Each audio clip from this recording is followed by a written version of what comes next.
But first, let's start here. The Meyiwa Murder Trial continues today in the North Gauteng High Court. The state's third witness, Silindelo Madlala, is back for cross-examination. Just yesterday, the defense accused him of being drunk on the day that the soccer star Meyiwa was killed.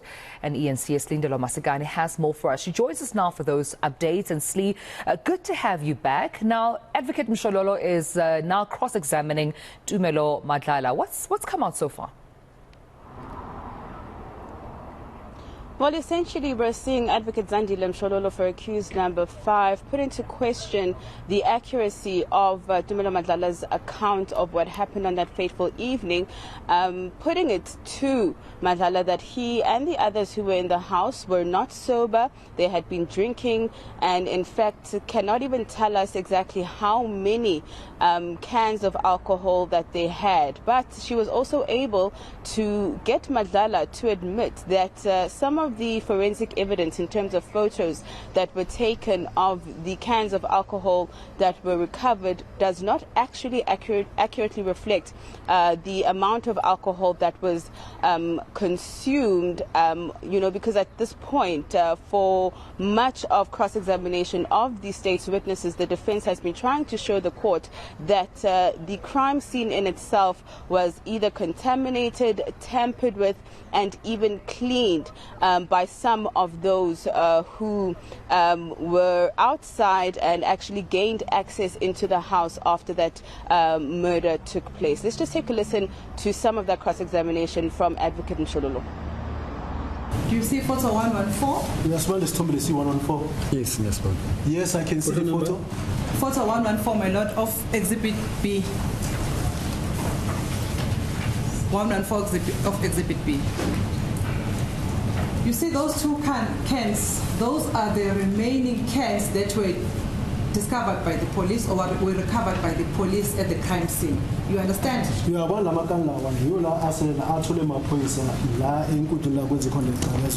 Yes, yes. Yes, I do follow. And all of you inside the house, you had not only consumed 2 cans as depicted in that picture. Is that correct? And njengoba kubonakala la esithombeni la nonke endini azange ke niphuze kuphela makanda njengoba kubonakala esithombeni kunjalo. You had consumed more than that. Niphuze ukudlula lapha. Yeah. Yes. And the cans that are depicted there, they are not the true reflection of the empty cans you had consumed inside the house. Lama can akhonjwa la esithombeni akusisi isithombo seqiniso sama cans lawo eniwaphuze lapha phakathi endlini. Yeah, that's correct. So it means they had been removed. The cans you had consumed inside the house, they had been removed by the time when the police arrived. Now, Madlala's role in the Netflix docu once again being questioned there, Slee. Certainly so, and we saw many questions coming from the lawyer for accused 124, Titi Tobane, as well around Madlala's role in the Netflix docu. In terms of Advocate Mshololo, she's been questioning exactly what motivated Madlala to participate, because at this stage, the defense has been questioning exactly how much he was paid. And on every occasion, Madlala just simply refuses Silindelo to tell the court how much he was paid. And the defense is seemingly trying to paint Madlala as a witness who seemingly sold his best friend, betrayed his best friend for a quick paycheck. And, they are saying that Madlala simply cannot be a credible witness. Now, we did speak to a legal expert with regards to this line of questioning and the characterization of who Madlala is. Let's just take a listen to what Mr. Alton Hart from the UJ Law Clinic had to say. If I look at how Silindelo Madlala was testifying throughout his entire examination and cross-examination more specifically, you can see he's an evasive witness. And for me, that should already speak to the credibility, because if one says, like Titi Tobani yesterday asked him questions about when did he leave Durban, what time did he arrive in Joburg, and he was evasive in his answers to say that he didn't look at the time, he didn't look at that.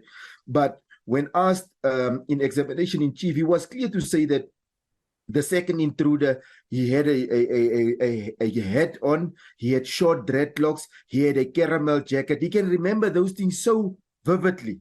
But when he was asked, when did he travel, like just a couple of months ago, he can't remember. But 8 years ago, he can. It seems like his memory, when you ask him about things that happened longer ago, he can remember them very clearly. But when it comes to things that just happened like recently, he can't. So that to me already speaks to this person is not open and honest to court. And then the court should now approach his evidence with caution. Also see, Slee, Tumelo Madlala's doc identification once again being scrutinized.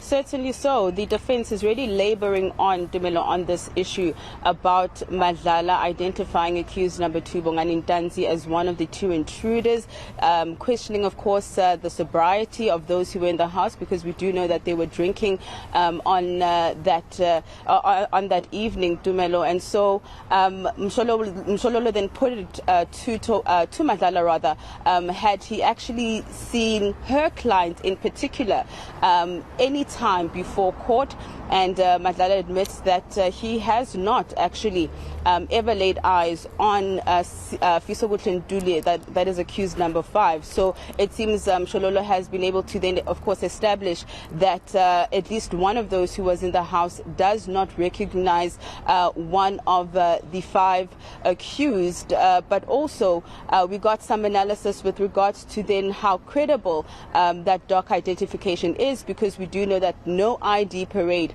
was actually done with those who were in the house pertaining to those who are now in the dock. Let's take a listen.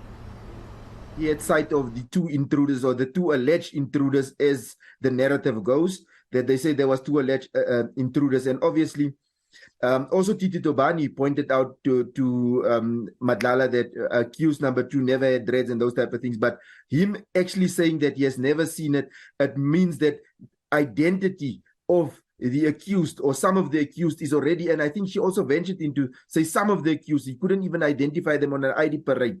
He never identified it, nobody except accused number 2 in the dock. So identity of the accused becomes then an issue, and if identity is in dispute, then also the court cannot convict them. So I think Advocate Mshololo has got him to a point where now he is now saying that identity, because he was the closest, or he's the one first on of the witnesses that was the closest to these 2 perpetrators that saw their faces. And now he's already saying that, okay, now I place the identity in dispute, because his evidence is now actually doing that when he was asked. So that, I think, it's also one of the major stumbling blocks that the state has to deal with. And Slee, what time do then proceedings resume this morning? Well, we are expecting to start at 10 a.m. this morning, and of course we will be bringing you those visuals live here on eNCA.